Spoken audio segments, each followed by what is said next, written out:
12-ші дәріс тақырыбы педагогикалық қарым-қатынас және басқару этикасы.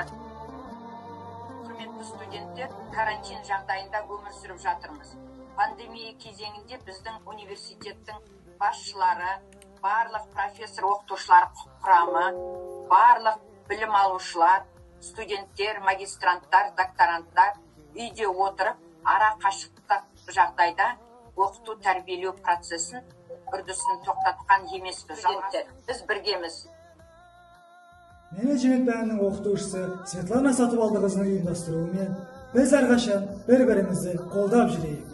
Біз біргеміз. Сіз де үйде болыңыз. Жұмылайық. Қолдың ұшын созыңыз. Қиындықты көппен бірге еңсерер, бос болмайық. Сабақ бізбен оқыңыз. Біздің сабақтарымызда әр түрлі қашықтан оқыту технологияларын пайдаланып білім алу біз үшін де жаңа серпіліс.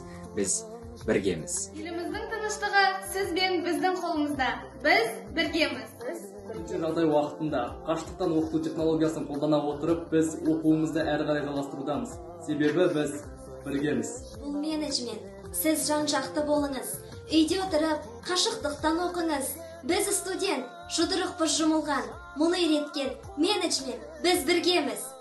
Пандемия жағдайына байланысты білім берушілер мен білім алушылар өз оқуын тоқтатқан жоқ.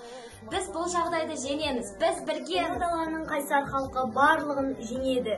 Себебі біз біргеміз. Біргеміз. Біз біргеміз. Біз бірген індет. Бұл жалғанның сынағы. Тек үміттің өшпесін шашырағы. Қара бұлттың бәрі тарқап бір күні. Көгімізден күлімдеп күн шығады. Біз үйдеміз. Бізбен бірге болыңыз.